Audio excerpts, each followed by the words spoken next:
नमः शिवाय। विश्वनाथ भगवान की जय। महाकालेश्वर भगवान की जय। ओमकारेश्वर भगवान की जय। श्रीशैलम भगवान की जय। कुमरेश्वर महादेव की जय। मल्लिकार्जुन भगवान की जय।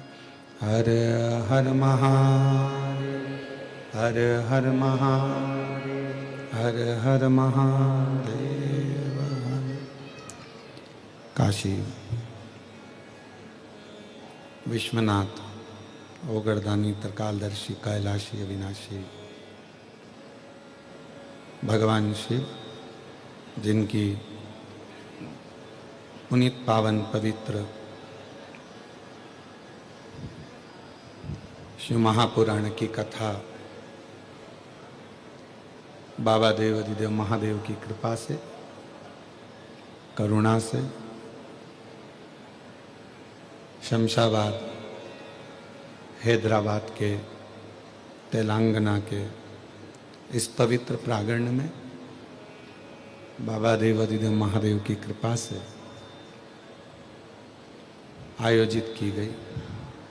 स्वर्गीय रामनिवास जी भूतड़ा जी की स्मृति में, स्वर्गीय श्रीमती शकुंतला जी भूतड़ा जी की स्मृति में, Shri Brajgopal ji, Shrimati Deepali ji Bhutada, Shri Gaurav ji, Shri Alok ji Bhutada, Bhagyanagar Hyderabad Telangana, fine cab wire and cable company. एक बार जोरदार ताली बजाकर उनके लिए साधुवाद, जिन्होंने इस पवित्र कथा का दिव्यता और भव्यता के साथ में आयोजित किया। आज कथा का विराम दिवस है। पूरी रात्रि से शिव भक्त इस प्रांगण के अंदर बैठे हुए हैं और पूरे पंडालों में लोग भरे पड़े हुए हैं। शिव कृपा। ब्रजगोपाल जी, हमने सोचा भी नहीं था कि इतना हैदराबाद के अंदर इतने शिव भक्त कथा सुनने के लिए आएंगे, क्योंकि ये साउथ की पहली ऐसी कथा है जिसमें इतना भव्य 5-5, 7-7 पंडाल भरे पड़े हुए हैं।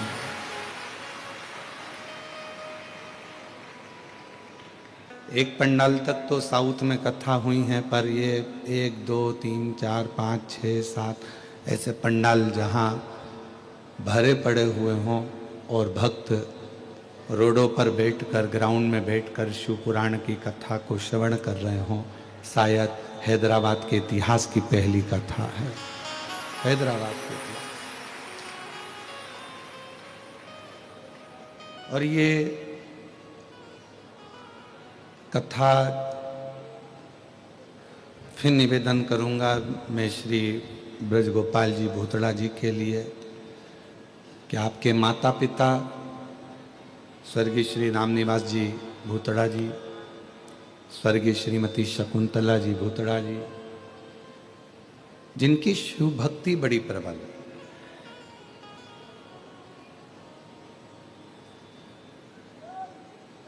कल जन्माष्टमी का उत्सव मना रहे थे तो दीपाली भाभी जी बोली हैं कि गुरुजी अगर नंद उत्सव में कुछ देना है आपको तो आप इतना जरूर दो कि बाबा ऐसी कथा हमेशा कराता रहे, ऐसा वर दीजिए।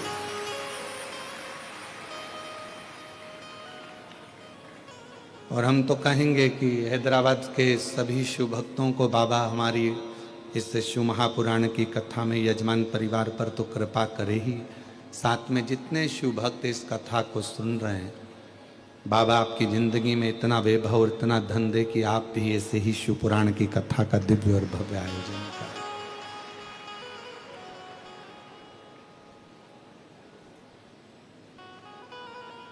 हैदराबाद आ जाना मतलब हमको लगता है कि हमारे 12 ज्योतिर्लिंग में से एक ज्योतिर्लिंग श्री मल्लिकार्जुन तक पहुंच जाना।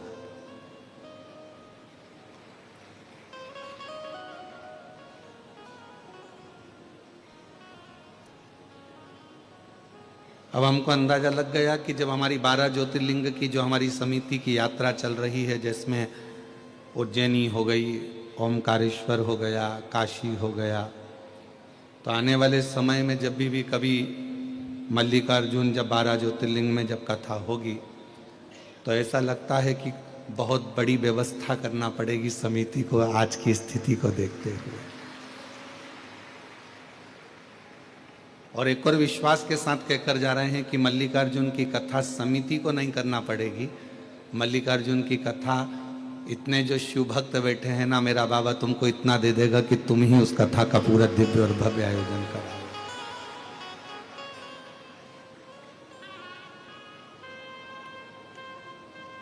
हम तो आज केवल इस कथा में एक पौधा रोपित कर कर जा रहे हैं, एक बीज बोकर जा रहे हैं, वो शिव भक्ति का बीज है। अब पौधा कितना बड़ा होता है, उस पौधे का, उस वृक्ष का स्वरूप कितना बड़ा होता है, ये तो भोलेनाथ ही जाने। और इतना विश्वास शिव महापुराण में शुरू से रहा है और आज भी, क्योंकि जिस व्यक्ति के पिताजी चने का ठेला लगाते हों, माँ थोड़ा सिलाई का काम करती हो, और उस घर के बच्चों की स्थिति ठीक नहीं हो सकती,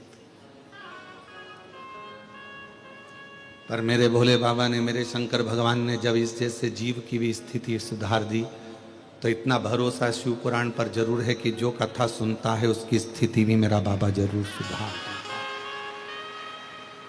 खाली नहीं भेजता और ना खाली रखता है।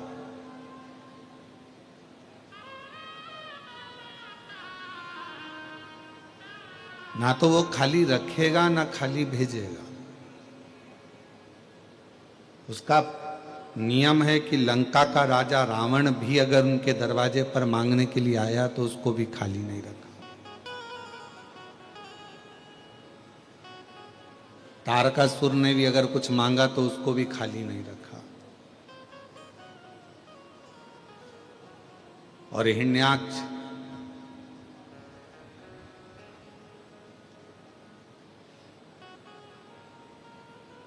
तारकासुर के 3 बेटे तारकाक्ष, विदुम्माली और कमलाक्ष, इन तीनों ने भी भगवान शंकर जब इन तीनों के प्राण को छुड़ा रहे थे, इनको मार रहे थे, इनके प्राण जा रहे थे, तो ये तीनों ने भी शिव जी से एक वर मांग लिया था।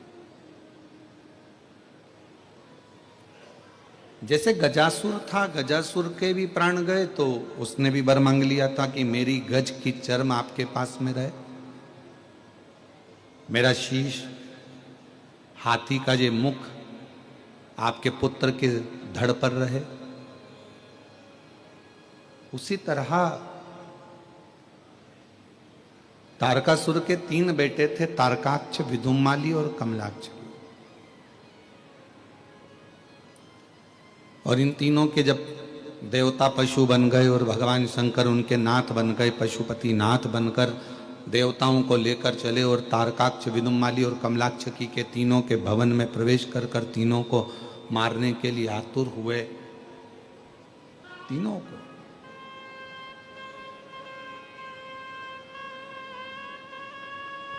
और जब तीनों को मारने के लिए उत्सुक होते हैं, आतुर होते हैं, तीनों को मारने के लिए जाते हैं,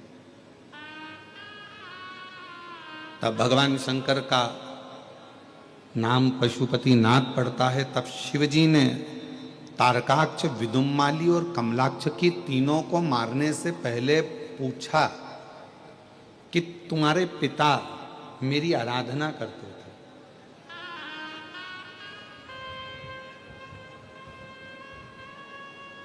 और मेरा नियम रहा है, घर का यदि कोई एक व्यक्ति भी अगर शिवजी को जल चढ़ा रहा है तो उसकी 71 पीढ़ी तक की व्यवस्था मुझे करना है, शिवजी कहते हैं।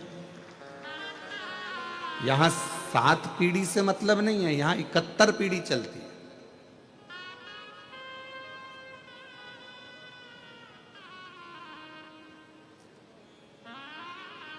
तो व्यवस्था तो मुझे करना है। इसलिए तारकासुर के हे पुत्रों तारकाक्ष, विदुमाली और कमलाक्ष की आपके प्राण जाएं उससे पहले, क्योंकि आपने उपद्रव बहुत करा, देवताओं को परेशान किया है, बहुत कष्ट दिया है, इसलिए प्राण तो आपके जाएंगे। पर आप कुछ मांगना चाहें तो इसमें मैं मना नहीं करूंगा, आप चाहें तो कुछ ले सकते।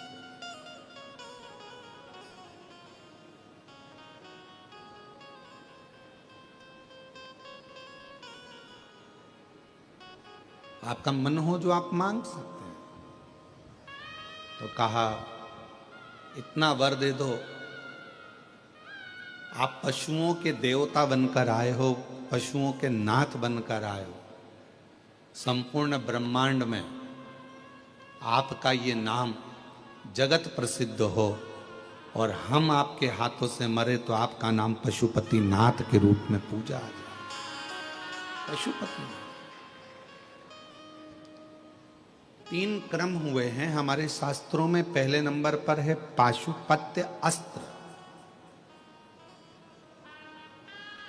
दूसरे नंबर पर है पाशुपत्य योग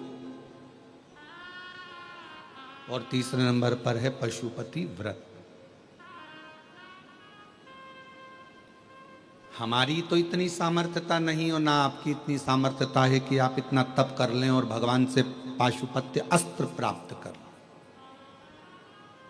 अपन इतना तप नहीं कर सकते। भगवान राम जी ने तप किया था, भगवान राम जी ने साधना करी थी तो उनको पाशुपत्य अस्त्र मिल गया। भगवान कृष्ण ने तप साधना करी तो उनको पाशुपत्य अस्त्र मिल गया।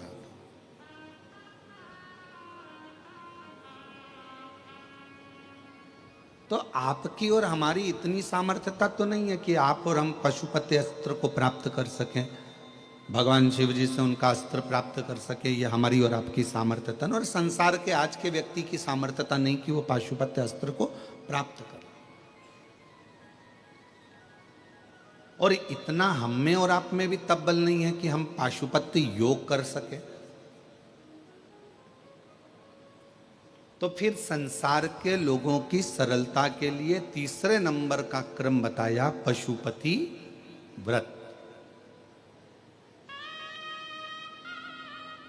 कलयुग का व्यक्ति क्या करेगा? ना तो उससे इतना तप होगा, ना उससे इतनी साधना होगी, ना उससे इतना आराधना होगी, तो फिर संसार के लोगों का उद्धार कैसे होगा? शंकर भगवान ने संपूर्ण विश्व के कल्याण के लिए 2 चीजें शिव पुराण ने दी है। थोड़ा सावधानी से ध्यान दीजिएगा कथा की ओर।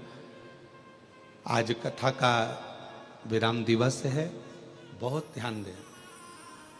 शंकर भगवान मां जगत जननी पार्वती जी के साथ जब भ्रमण पर निकलते हैं, घूमते घूमते जब देखते हैं तो कोई तन से दुखी है, कोई मन से दुखी है, कोई धन से दुखी है, कोई परिवार से दुखी है, कोई कष्ट है, कोई बीमारियों में ग्रसित है। कलिकाल में इतना भयंकर रोग घेरा जा रहा है, कोई कैंसर जैसा रोग है, कोई किडनी लीवर का रोग है, कोई थायराइड जैसा रोग है, किसी को शुगर हो गया, किसी को बीपी हो गया, कोई का वंश नहीं बढ़ रहा, कोई क्या संतान नहीं हो रही, कोई क्या नेत्रों की प्रॉब्लम हो गई, नए नए तरह के रोग उत्पन्न हो गए।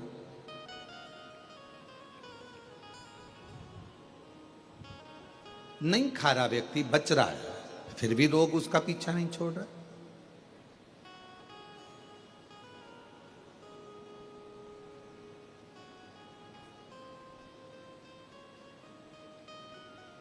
शिव जी ने देखा कलिकाल को, कितना विचित्र यह कलिकाल है और हर व्यक्ति यहां दुखी है। शंकर भगवान कैलाश पर जाकर बैठ गए और शिव जी 14 रात्रि तक शंकर भगवान मौन रहे। मां पार्वती जी से कोई शब्द नहीं कहा। 14 रात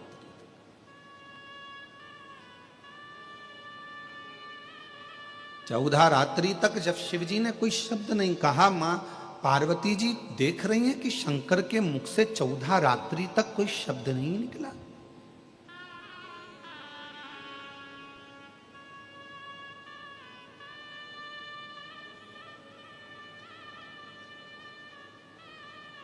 बोले नहीं शंकर, मौन थे। पार्वती जी के मन में थोड़ी विचलितता आई। पति अगर बात ना करे, पति अगर बोले ही ना, पति अगर बात ही ना करे तो पत्नी के मन में थोड़ा विचलितपन आता है कि ये बोल क्यों नहीं रहा, क्या हो गया। पत्नी अपने पिताजी से कहेगी, पापा, बाबूजी, तुम्हारे दामाद मुझसे बात नहीं कर रहे, 14 दिन हो।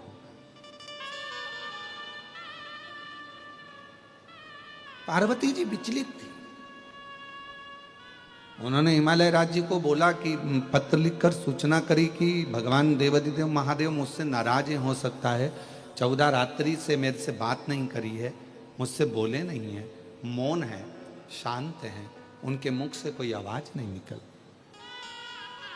हिमालय राज्य ने पत्र लिखकर सूचना दी अपनी बेटी को, अरे पार्वती, मुझे लगता है शिवजी वापिस समाधि में डूब गए हैं। तब पार्वती जी ने पत्र व्यवहार में लिखकर भेजा कि शिवजी समाधि में डूबते तो मुझसे कहकर जाते। पति का एक नियम है, ऑफिस जाता है तो आवाज लगा कर जाता है, मैं जा रहा हूं। कोई काम से जा रहा है तो बोल कर जाता है कि मैं इस काम से जा रहा हूं। पति का एक नियम है और धर्मपत्नी का भी एक नियम है, वो पहले जाने से पहले सूचना देती है। और बिल्कुल हमारे यहाँ विवाह शादी में वचन जो बुलाए जाते हैं, 7 और 5 वचन में से एक वचन ये भी है कि घर की धर्म पत्नी जब भी अपने घर से बाहर निकले तो या तो वो अपने घर के बुजुर्ग, दादा ससुर हो, दादी सास हो, पिताजी हो, ससुर जी हो, सास हो या पति हो, घर में किसी ना किसी को सूचना देकर जाए कि मैं कहाँ जा रहा हूं। ये नीति है।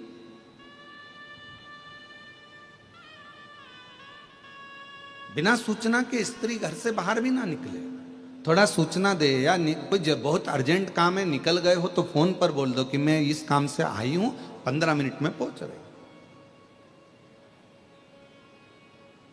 पार्वती मैया शिवजी से, हिमालय राज्य ने कहा, मुझे लगता है कि शंकर भगवान समाधि में डूबे हैं, कोई साधना कर रहे हैं।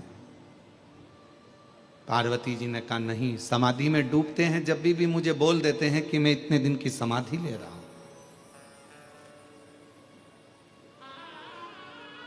मैं 87,000 वर्ष की समाधि ले रहा हूं, मैं 50,000 वर्ष की समाधि ले रहा हूं, मैं इतने वर्ष की समाधि ले रहा हूं। शिव बोलते हैं, पर आज तो शंकर 14 रात्रि से बोले नहीं।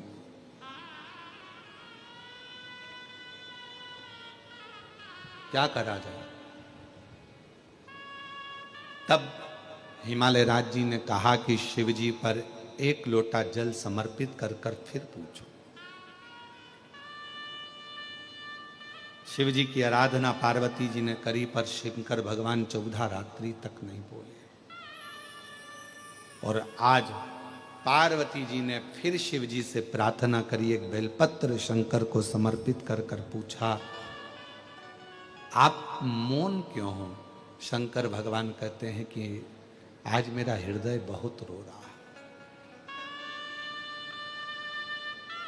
आज मेरा हृदय बहुत रो रहा है। पूछा क्यों, किस लिए। एक धर्म पत्नी ऐसी होती है जो पति का उदास चेहरा देखकर भी उसको प्रसन्न करने का प्रयास करती है। घाटा लग गया ना, कोई बात नहीं, तकलीफ है ना, कोई बात नहीं, क्यों टेंशन लेते हो, सब होगा, अच्छा होगा। जब कुछ अच्छे दिन अगर चले जाते हैं और बुरे दिन आ जाते हैं तो बुरे दिन भी जाएंगे और अच्छे दिन भी आएंगे, टेंशन क्यों लेना। और एक धर्म पत्नी का सबसे बड़ा कर्तव्य यही है कि अपने पति को डिप्रेशन में ना रखे। वो अगर चिंता में डूबा हुआ है ना तो थोड़ा सा बल खुद दे। क्यों चिंता करते हो, सब अपन ने ही जोड़ा है ना, सब अपन ने ही बनाया है ना, लोन भी लिया तो अपन ने ही लिया है ना, तो चुकाएंगे भी अपन। फैक्ट्री अपन ने बनाई है, दुकान अपन ने बनाई है, मकान अपन ने बनाया है, तो फिर चिंता क्या करना है उसमें, चलाएंगे भी अपन। और चिंता मत करो, दुनिया कुछ भी कहे, मैं तुम्हारे साथ में हूं, तुम्हें टेंशन लेने की जरूरत नहीं है। ये धर्म पत्नी अपने पति को बल, धर्म पत्नी अपने पति को ये बल प्रदान करे कि तुम क्यों चिंता करते हो, क्यों टेंशन लेते हो, क्यों चिंता में डूबे हुए, क्या परेशान, मैं हूं तुम्हारे साथ। और कदम से कदम मिलाकर चलने के लिए मैं तुम्हारा साथ कभी नहीं छोड़ूंगा। आदि शक्ति भवानी की जय, दुर्गा महारानी की। हमारे यहाँ ये जो नारा लगता है, आदि शक्ति भवानी की जय, दुर्गा महारानी की। शिव की आदि शक्ति पार्वती जी हैं और पार्वती जी की आदि शक्ति शिव है।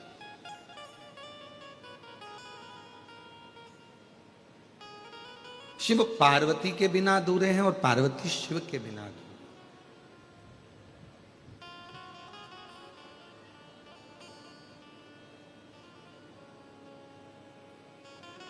कितना सुंदर कहा है विष्णु पुराण में।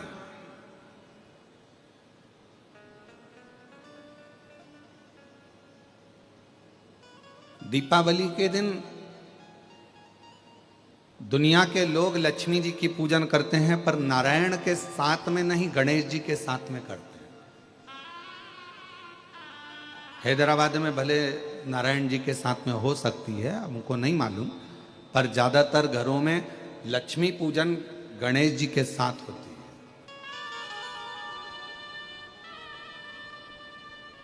दीपावली के दिन नारायण भगवान के साथ लक्ष्मी का पूजन नहीं हो रहा है।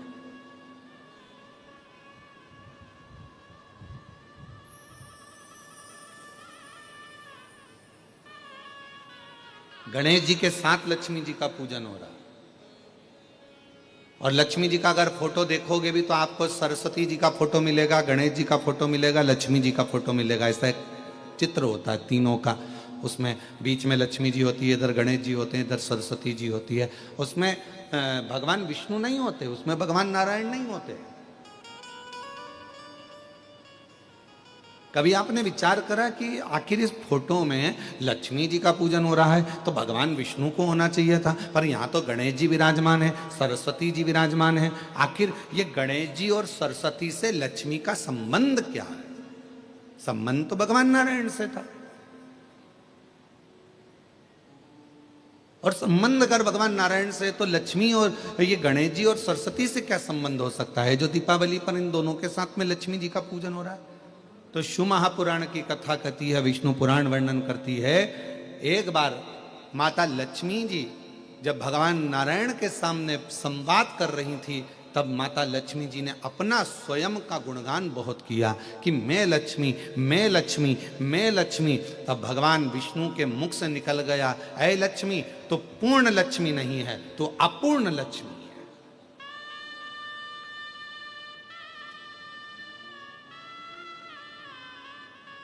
लक्ष्मी जी रोने लगी, नैनों से जल बह गया, आप मुझे अपूर्ण लक्ष्मी कह रहे हो? हाँ, क्योंकि हम देवता को श्राप लगा है, संतान का सुख नहीं है।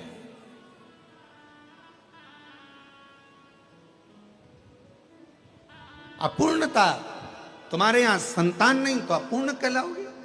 लक्ष्मी जी आंखों से आंसू बहाकर रोती रोती रोती रोती चल दी और मां सरस्वती के सामने पहुंच गई। और सरस्वती माता वहां बैठी हुई थी और माता सरस्वती ने पूछा, लक्ष्मी क्यों रो रही हो?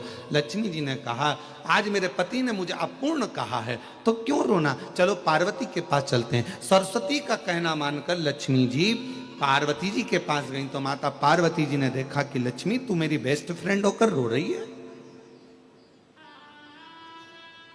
एक सच्चे मित्र की परिभाषा क्या है?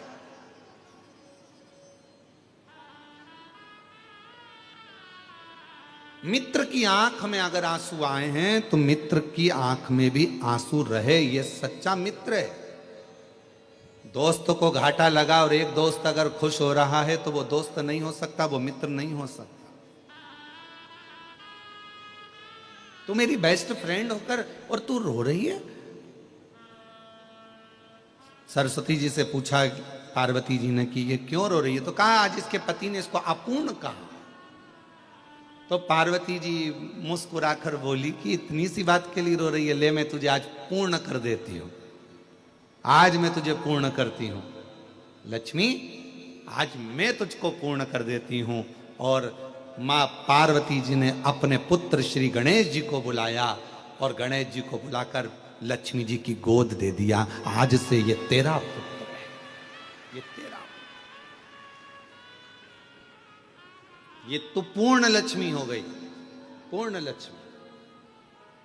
इसलिए हमारे सनातन धर्म में दीपावली के दिन नारायण लक्ष्मी की पूजन नहीं, गणेश लक्ष्मी की पूजन करी जाती है। क्यों? अगर पत्नी अपने पति के साथ अपने मायके आती है तो उसको पति जल्दी चलने का बोलता है, चलो टाइम हो गया, 4 बज रही, चलो ऑफिस जाना है, ये करना है, वो करना है। पति के साथ अगर पत्नी आएगी तो पति जल्दी कर कर पत्नी को लेकर चला जाएगा। पर पत्नी अपने बेटे के साथ, अपने बच्चों के साथ आएगी तो 2-4 दिन रुक कर फिर जाएगी मायके से कि आराम से जाओ, मुझे इतनी जल्दी नहीं जाना। तो लक्ष्मी जी दीपावली के दिन अगर घर में पूजन होती है तो नारायण लक्ष्मी की नहीं, भगवान श्री गणेश जी के साथ लक्ष्मी की पूजन होती है। क्यों?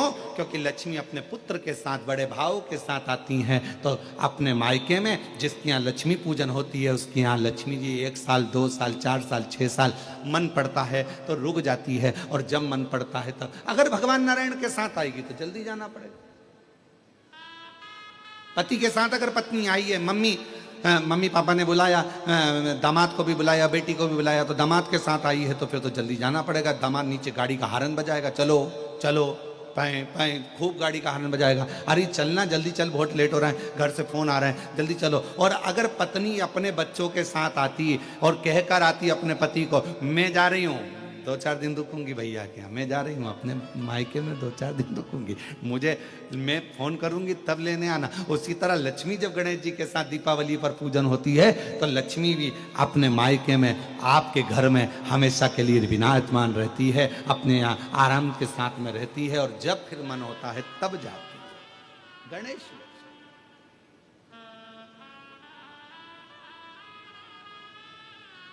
तो कैसे दुख है?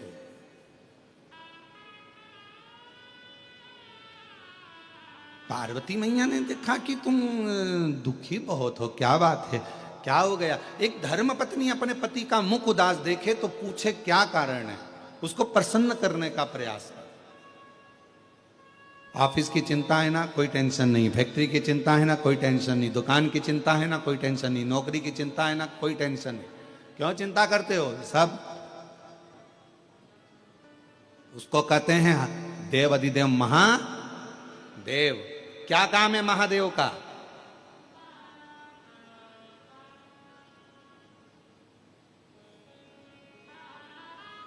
जब मछली का जन्म हो रहा था, जल में जब जीव जंतु को जन्म दे रहे थे, जल के जीव जंतु को, मगर को, मछली को, जल के कीड़े को, जल में रहने वाले जीवों को जब जन्म दिया जा रहा था, तब जल देव से पूछा गया था कि तुम्हारे अंदर ये मछली रहेगी, तुम्हारे अंदर ये जीव जंतु रहेंगे, ये पानी के जीव जंतु तुम्हारे जल में रहेंगे, क्या तुम इनको रखने को तैयार हो? तो जल नारायण ने कहा था, तुम चिंता मत करो, हम बैठे हैं, जब तक मछली मेरे जल में रहेगी, जब तक जीव जंतु मेरे जल में रहेगा, उसको मैं मरने नहीं दूंगा।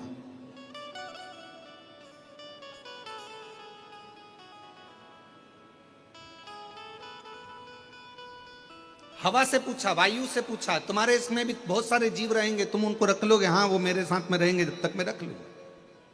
अब आई बारी पृथ्वी की। पृथ्वी पर मनुष्य जन्म लेगा, पृथ्वी पर संसार के लोग जन्म लेंगे, जीव जंतु जन्म लेंगे, पशु पक्षी जन्म लेंगे, इनको कौन देखेगा? तो इनके लिए पूछा गया, भगवान नारायण से कहा गया, आप तो बैकुंठ में रहते हो, ब्रह्मा जी आप ब्रह्मलोक में रहते हो, पृथ्वी पर इनको देखेगा कौन? कौन संभालेगा इनको? कई माता पिता तो ऐसे होते हैं कि बच्चे को जन्म देने के बाद उनके प्राण छूट जाते हैं। कोई ऐसी माता होती है कि बच्चे को जन्म दिया हॉस्पिटल में, उसके प्राण छूट जाते हैं। कोई पिता ऐसा होता है कि बच्चे को जन्म दिया, कहीं एक्सीडेंट आदि में चला जाता है, अकेला रह जाता है। कोई ऐसा होता है कि कहीं घूमने गए, पूरा की पूरा परिवार चले जाता है, एक छोटा सा बच्चा गाड़ी में बच जाता है। कई आप लोगों ने अखबारों में पढ़े होंगे, कई न्यूज़ों में देखे होंगे कि छोटा सा बच्चा बच गया, बाकी सब चले गए। तो आखिर ये इनको पालेगा कौन, इनको संभालेगा कौन? पृथ्वी पर जन्म लेने वाले इन जीव जंतु और मनुष्य को कौन देखेगा? तो कहा किससे पूछा जाए? तो कहा शिव जी से पूछा जाए, भगवान शंकर जी से पूछा गया, आप संसार में जन्म लेने वाले मनुष्य को, संसार सागर में जन्म लेने वाले जीव जंतु को संभाल लोगे? शंकर भगवान ने कहा, यदि संसार का मनुष्य कली काल में मुझे ध्यान करेगा और मेरे ऊपर अगर एक लोटा जल समर्पित करेगा तो वो मेरा परिवार का अंग कहलाएगा और उसकी रक्षा करना मेरी जवाबदारी, मैं संभालूंगा उसको। तो फिर लोग, आप पूरे विश्व का भरण पोषण करोगे? हाँ। आप सारी दुनिया का पेट भर दोगे? हाँ। अगर आप सारी दुनिया का पेट भर दोगे तो आज से भगवान नारायण ने और ब्रह्मा जी ने कह दिया, तुम्हारा नाम आज से विश्व का भरण पोषण करने वाले विश्वनाथ कहलाओ। विश्वनाथ।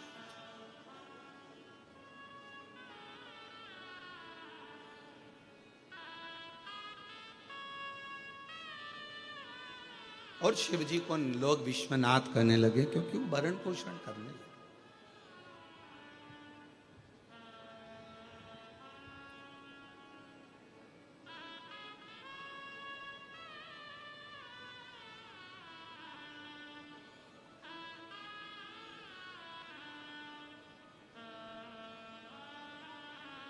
पार्वती जी ने देखा कि शिव जी का चेहरा बहुत उतरा हुआ, मन नहीं करता मैं आपसे पूछती हूं कि आपका दुख है क्या? क्या दुख है? आप अपने दुख को कहो तो। घर का जो बुजुर्ग होता है, घर का जो बूढ़ा व्यक्ति होता है, घर का जो बड़ा व्यक्ति होता है, वो अपने दुख से कभी दुखी नहीं होता। घर में अगर दादाजी हैं, दादी जी हैं, वो अपने दुख से कभी दुखी नहीं होंगे। मेरे बेटे के यहां ये नहीं है।